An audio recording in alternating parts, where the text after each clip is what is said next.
Just doing a quick video as I'm getting the same questions from quite a few of you, which is how do I get the 5-cylinder engine into an S1 Lotus Exige? And the simple answer is that it's really difficult and there is very little room. And it took probably 1 to 2 years of my kind of spare time to really get it kind of nailed to the final position. I had to lean on quite a few contacts to help me along the way as well, and I'll go through that in a second. But basically, just for those who are unfamiliar, this is an 07K lump, which is nicknamed, which is basically a 5-cylinder engine out of a US North American Rabbit Beetle, and it's kind of the predecessor engine to what we now know as the 07K or 5-cylinder turbo lump in the RS3 and the TTRS. Very little differences really in the whole scheme of things. It's very similar engine.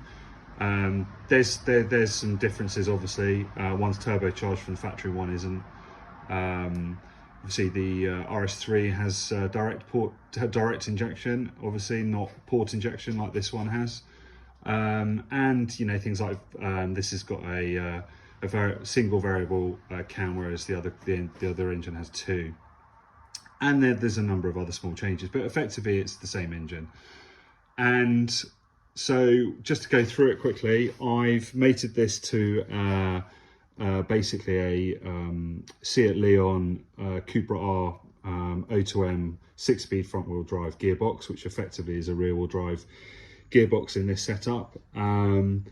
So that's the larger of the gearboxes that I could have gone with. I could have gone for an earlier 5-speed OTJ gearbox, which is a smaller casing, and personally think it's a little bit on the weak side for this setup, which is why I went for the 6-speed. So actual fitment of engine then into the chassis. So the S1 chassis is a lot tighter than the S2 VX220 S3 setup. So it is the worst car out of the three chassis to choose, or the 2 chassis I should say. But hey ho, went for it anyway. Effectively what I've started with, and it's very difficult for you to see it, but I'll shoot you through here. But I have used the Black Forest Industries engine mounts and transmission mounts on this setup. And basically what I've had to do is remake the plate that bolts on the side of the engine mount, so the plate that actually bolts to the top of the head stroke block of the engine. So that was remodeled by myself, and then with the various kind of versions, 3D printing versions, I managed to sort of settle on this design. And Darren from Alitech very kindly did the machining for me. Just to give him a little plug, that's his charger cooler, billet charger cooler that he's done for me as well. But it's not too simple, so I've had to use an Audi RS3 TTRS Motorsport auxiliary bracket, which basically pushes the alternator out in line with the crank pulley. And then I'm basically running a water pump, electric water pump. So I've kind of done a water pump delete. So it just kind of frees up the space down there. I could run the mechanical water pump, but I chose not to, just to kind of give me that extra space. But it all runs on the same plane, so you do away with the 2 auxiliary belt setup that comes standard with these engines. So that gave me a little bit more room. But I think it's really difficult to actually film, but you can see down there is very, very little room. And I can tell you, at the back of the engine, at the head, I've had to clearance the head very slightly, but we've got about 5 millimeters worth of clearance at the back of the head. So as a result, I've had to go for Black Forest Industries Stage 3 mounts, which are effectively solid mounts. And that's brilliant because the engine doesn't move particularly. However, all those vibrations gets transferred to the chassis, and it makes a hell of a noise from shaking various other things when you're driving it. But hey, it's effectively a race car on the road, so you know there are some disadvantages for these type of conversions. From the transmission side of things, basically I don't think I'm going to be able to see much again because it's very, very tight, but I'll do my best to show you. If you can see, there is Black Forest Industries Mark IV and Mark V Golf transmission mount. So all I've done is basically, it's exactly the same as what you buy, except I've flipped the kind of bracket that mounts to the gearbox. I've just flipped it 180, so it's just flipped over on itself, and that allowed me to kind of position it a little bit further back.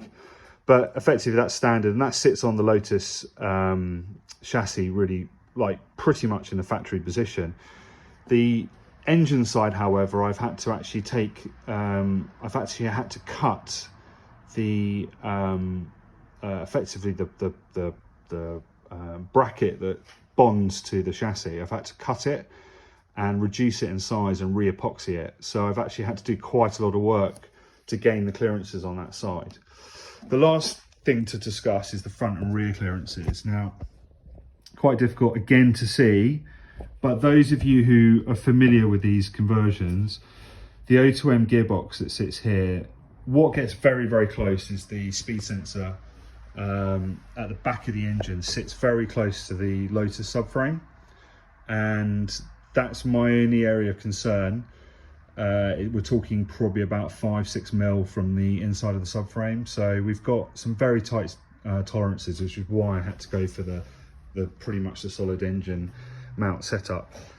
Then underneath the engine you've got a forward and a rear dog bone setup, so they're both custom, and they effectively mount onto a kind of stage 2 poly bush at the front and one that goes onto the subframe at the rear, and that stops the swinging or minimizes the swinging, I should say. Front clearance in this setup is pretty good. Obviously this firewall is an aftermarket firewall, so the factory firewall sits probably where my hand is here, so that has to come out. You have to get rid of that. But other than that, there's pretty good clearances at the front, to be fair. I mean, everything's tight, but it's not too ridiculous. So so yeah, any other I think pretty much from a clearance point of view and an installation point of view, that's where we're at. Obviously this is a custom one-off setup. There aren't any companies producing mounts and you know, any brackets for this particular engine, but obviously if you want to shoot me a message, then I'm happy to kind of give you a bit more information as to what I did and where I went for various bits, but hopefully that kind of answers a few of your questions.